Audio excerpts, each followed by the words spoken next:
Bagaimana hukumnya orang yang telah melanggar sumpah atas nama Allah?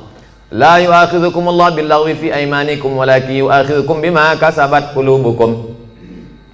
Fakaffaratuhu, kalau ada orang melanggar sumpah, maka cara menebusnya 3. Yang pertama, it'amu asyarati masakin, kasih makan 10 orang miskin.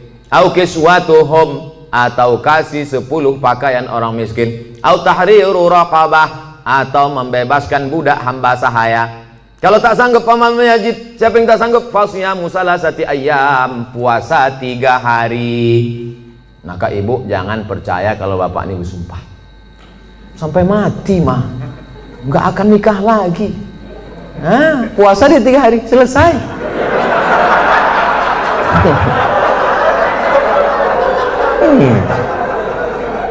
Jadi saya ketemu sama bapak-bapak, bapak-bapak, Ustadz, aku dulu Pak Ustadz sudah bersumpah aku sama biniku, aku tak akan, walaupun kau mati meninggal dunia, aku tak akan nikah lagi sampai mati.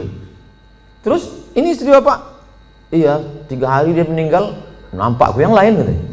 Tapi bapak udah bersumpah, puasa aku 3 hari gitu. Hati-hati, mohon maaf Pak, aku bukakan pula ceritanya. Akhirnya kartu bapak tak bisa lagi dipakai kan. Itulah baiknya saya sama ibu-ibu.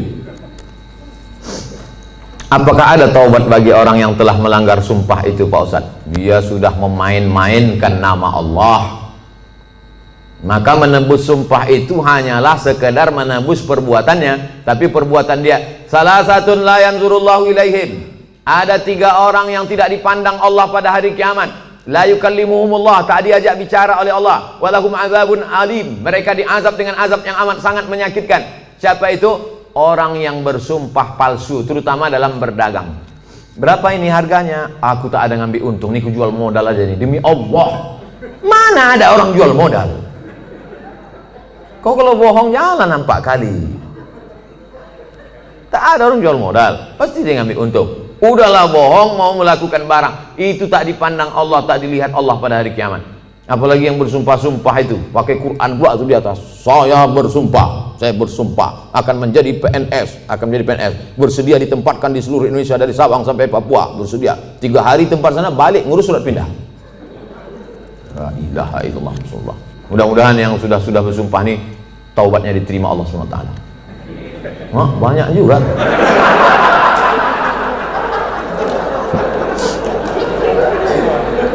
Yang udah berlalu apa boleh buat?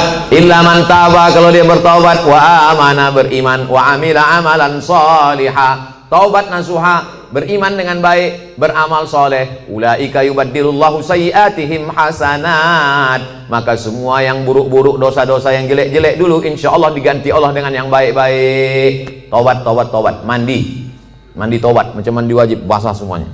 Kalau tak ada air, keran mati listrik, pergi ke Sungai Deli, terjun di situ.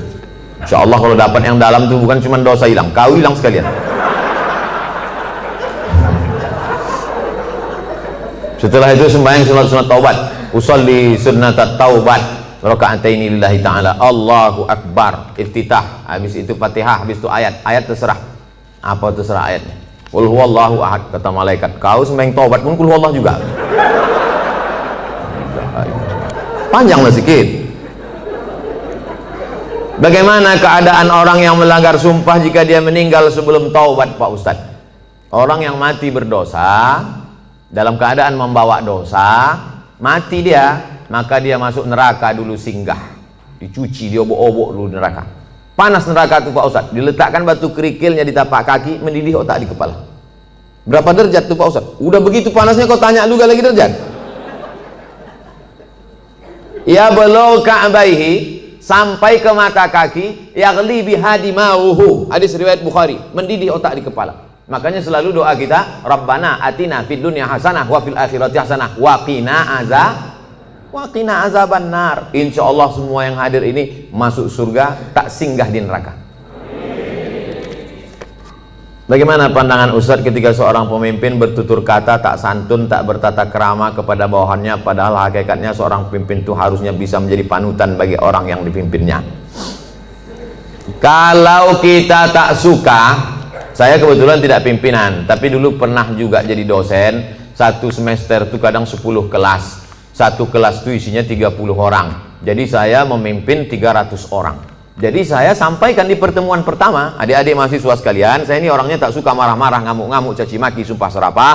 Saya punya aturan-aturan, nilai saya ambil 40% dari mid semester, 40% dari UAS, ujian akhir semester. Ini saya bagi ada 13 makalah. Pertemuan pertama tatap muka, perkenalan, orientasi. Pertemuan nanti berikutnya adalah presentasi makalah. Kalau kalian sedang tidak mood, sedang malas, jangan datang ke kampus, karena aku tak bisa menengok kalian main-main di dalam, main HP.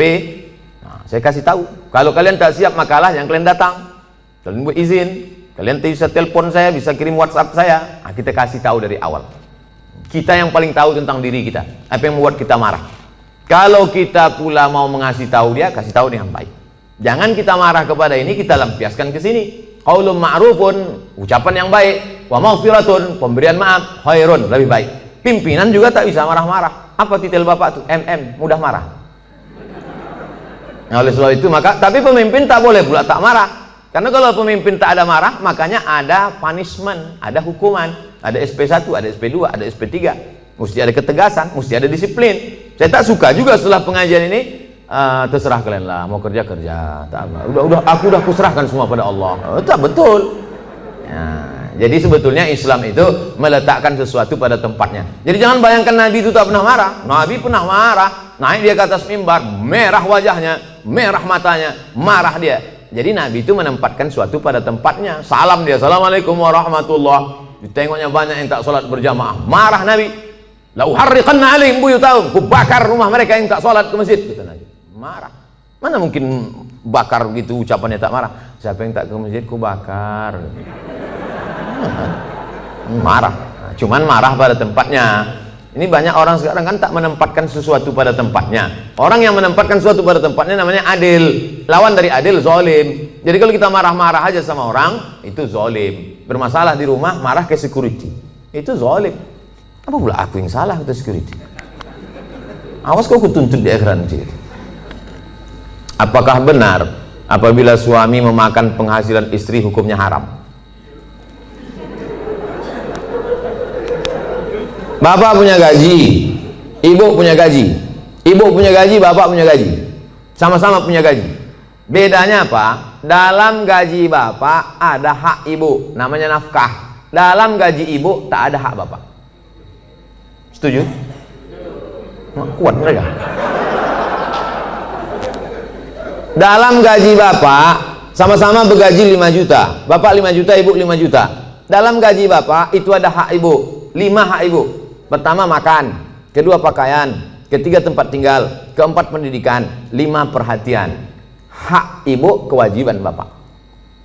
Tapi ibu bisa bekerja karena izin bapak. Izinnya pun bukan karena keterpaksaan. Bang, aku kerja ya, kalau tidak awas bang. Kita bisa juga. Oleh sebab itu ibu punya gaji, ibu punya warisan, ibu punya pendapatan, ibu punya kos-kosan, ibu punya mobil, ibu punya sudaku, ibu punya kocan, ibu punya angkot, ibu punya motor, itu milik ibu. Kalau ibu meninggal 50% untuk bapak. Kalau ada anak 25%. Artinya ibu punya harta. Lalu kemudian ketika ibu mau bersedekah, ibu tidak minta izin ke bapak. Sebetulnya ibu tak perlu minta izin karena itu punya ibu. Tapi ibu sebagai orang yang beretika, bermoral, berakhlakul karimah, ibu ngomong, kulo nuwun, kata orang Jawa, bang, aku mau menyantuni anak yatim di sana. Jadi duit gajiku ini ku pakai. Bapak tinggal ngangguk aja. Dan ibu tak boleh bertandang tenteng. Kau mau kemana? Aku mau menyantuni anak yatim di sana. Coba kau tanya, ini kan gaji aku. Nah, pertanyaannya, apakah haram bapak memakan hasil gaji ibu itu? Harta bapak berpindah kepada saya sebab apa? Jual beli. Sebab apa? Pinjam meminjam. Sebab apa? Sodakoh. Sebab apa? Infak. Sebab apa? Wakaf. Bisa duit ibu itu berpindah ke bapak, apa sebabnya? Akadnya itu apa? Sodakoh. Sodakoh dia. Udah nggak? Selesai itu udah. Bang, ini gajiku bang, ini duitku bang. Tapi kan aku tengok abang susah kali, ini ku kasih abang sodakoh. Biar jangan apa kali ya bang, ini ambil.